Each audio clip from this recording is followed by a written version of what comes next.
Thank you, team, so much for jumping on the call today on this 246th episode of my Monday Morning Pep Talk.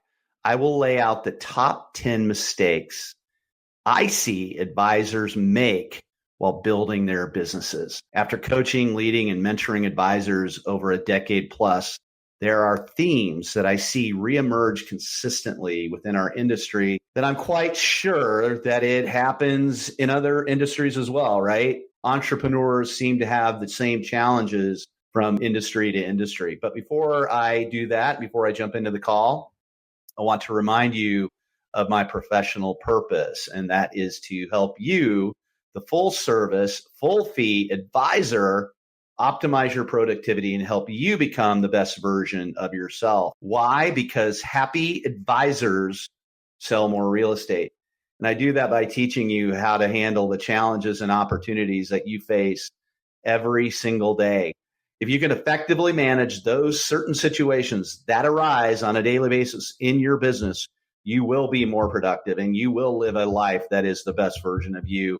And my ask is that you listen today as if we are on a one-on-one coaching session with me, either in my office or on a phone call. And if you'd like a transcript and the full recording of today's Monday Morning Pep Talk, just send me an email at jim@askjimmiller.com, and my team will add you to my private email list. I don't like to really come at content from a negative standpoint, but there are times when you have to directly point out the challenges that many advisors make consistently over and over. If an advisor would focus directly on these 10 areas in their life and business for 1 year, 4 quarters, just 48 weeks, they would not recognize themselves at the end of the term. And here's my list. Number 1, they focus directly on actionable items without creating a clear vision, which we like to call clarity for their life and business. I have this as number 1 because I see it even at the highest level of production. Okay. We get our dopamine drips from contracts and closings. Understandable, right? The whole vision piece, the creating clarity, understanding your purpose, giving yourself a North Star, having goals, all of that is hard for some people, really hard, because you don't want to make promises to yourself that you don't know that you can keep. And that's what goals and vision and clarity, you're basically, giving yourself promises or telling yourself promises that some people are afraid to put out there because they're not sure if they can keep it or not, keep those promises. But yeah, number 1, they focus directly on actionable items without creating a clear vision, clarity for their life and their business. They want to jump right into action. Number 2, they chase new business without maintaining solid relationships with their top 100, which is what I like to call their list of private clients. Can we just get rid of, now that I'm in this game of upgrading words because words matter, can we quit saying past clients? And again, I'm guilty of that. Can we start calling them private clients? Because when we say past clients, that basically says to ourselves, that's what we're telling our brain, they're in the past. We don't need to worry about them anymore. Okay, can we start saying private clients? I promise that as I change my words, you're going to hear me continue with that. But truly, when we look at number 2, most advisors are on that treadmill, right? Most advisors are on that treadmill going out and getting new business, when in reality, the business is in their top 100. Their business is in their top 100. So let's go out this fall, and really focus on maintaining those relationships with our private clients. Number 3, habits, rituals, and routines are never fully developed. Keeping those advisors in a constant state of playing on defense, not offense, or you might call it fight or flight. You're relying on pure willpower every day to get through the day. And so that person who has never developed those robust habits, rituals, and routines to support their life and their business struggle because they're always playing on defense, not offense. So that's number 3. Number 4, I see advisors wait too long or fail to add capacity to their business, trying to save expense on on the resources that they really need, which is team members, okay, to support their business. 25 transactions a year is really the most one advisor can do by themselves. But many advisors think that they are different and they can handle more. And they think this until the wheels come off. What do I mean by the wheels come off, right? It's too late. They're like, they've outkicked their coverage. And now all of a sudden they've got to go find help, normally in the form of a director of operations, or what some people would call a personal assistant. And, a really successful advisor who's growing their business, and a lot of times waits too long to add that person, and they get to the point where they need it or needed it 5 transactions ago, and it's too late. Now they've got to add that extra level of effort of training and coaching that person to their standard operating procedures, which is in the beginning another weight on their time. Okay. So don't wait. If you feel that coming, you see that inventory and that business coming your direction, time to add. I knew in 2012 that in 2013 I was going to need help. And I started adding people in the fall of 2012, and thank goodness I did, because 2013 took off and we got super busy and I had those people in place. Number 5, they negotiate their fee against themselves. Okay. This comes from a lack of confidence in the value they bring to the listing and purchase process. They're sitting down at their desk at their office. They're a 6% full fee, full service agent, right? We know that that's going to be broken out between sellers and buyers now, but you get the point. They walk out the door and they get in the car and they become a 5.5% advisor. Okay. They get in their car and they drive to the house, knock on the door to sit down and have that presentation. And they immediately take that 6 on that listing agreement, swipe it off, and put 5 without any interference or any ask from the client at all. What is that lack of confidence where we just immediately negotiate against ourselves? That lack of confidence comes from not understanding what we truly do in the marketplace, how almost impossible it is for the majority of people to get through a transaction without the help of you. Okay? Without the help of you. And you're worth every penny, just from a risk standpoint. Okay? Just from the risk standpoint and your ability to market and sell and get people in the door to see the property or find properties for the buyers to see. If I've got one goal here over the coming months, is to really build this group up to make sure you guys know how valuable you are. Number 6, they reinvent the wheel on each transaction without taking the time to build out SOPs, which are standard operating procedures. You might hear me call them systems and processes that create a consistent and improving experience for their clients. Nobody's that good. Nobody's that good where you can just over time do it from memory and not at some point make a mistake or forget something.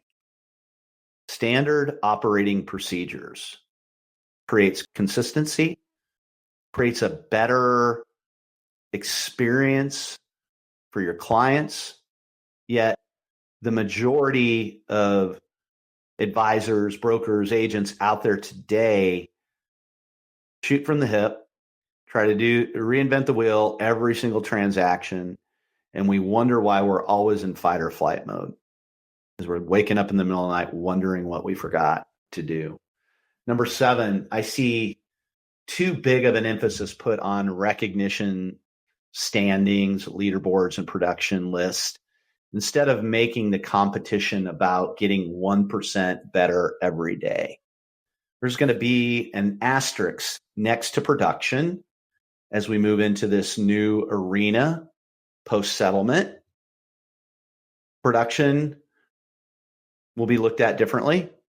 We're actually, for those of who have been listening and have attended my trainings, We're moving to an emphasis on GCI, okay, for recognition. If you compete against others all the time, that's something that you can't control. But you can control your business. You can control you. You can control the effort that you put out every single day. And that should be who you compete against.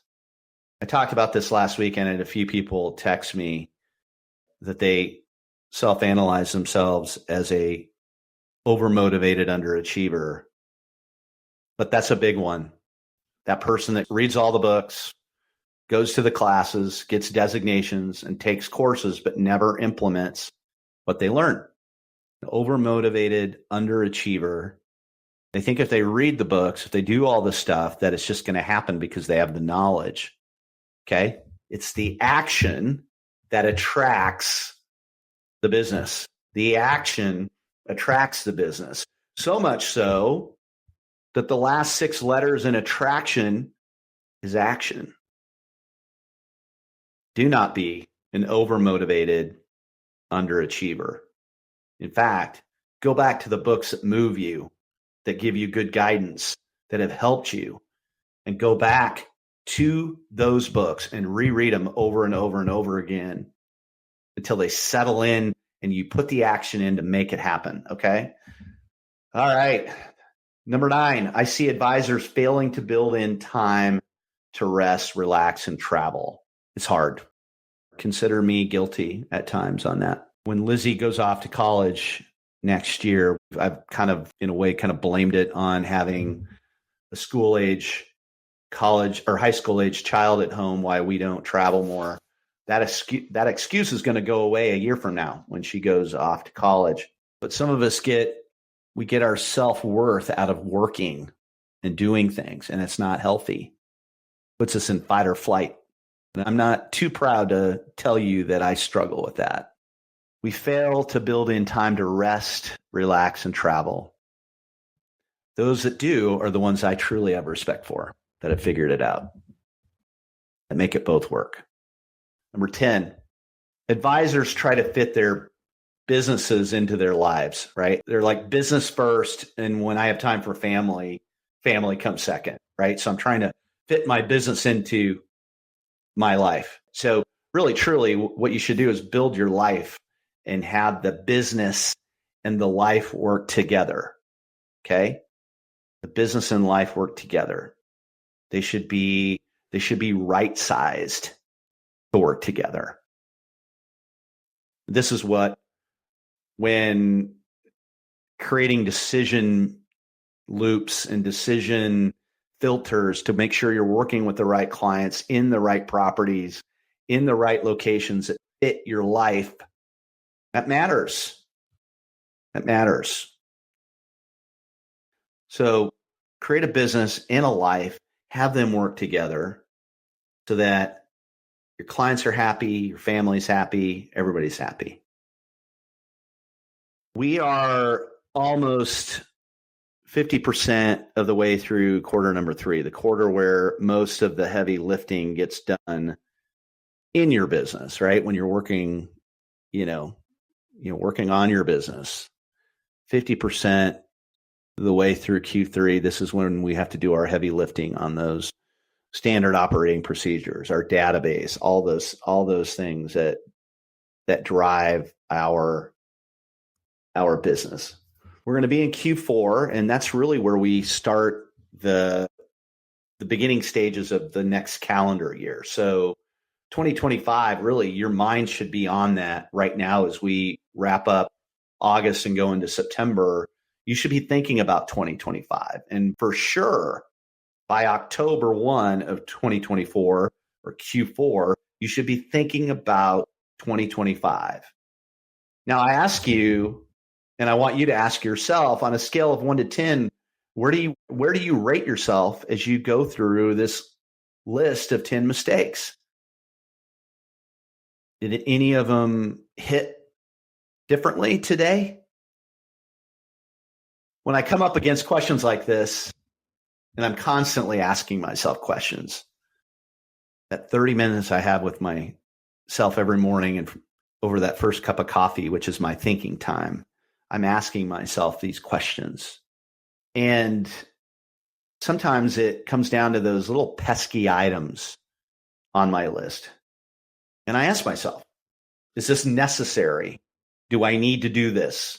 And if I do need to do it, it is something that I do need to accomplish, and it is a part of my business that does have to happen if I want a predictable and enjoyable business. If I do not get it done between now and the end of the year, do I have to just admit to myself that it's never going to get done if I don't get it done between now and the end of the year? Do I just have to admit to myself that if I don't accomplish it in a set period of time, that it just will never get done if it's something that I've been pushing off and pushing off, pushing off, pushing off? So I guess how I want to stick the landing today is remind you that in the grand scheme of things, it's really just about getting 1% better every day.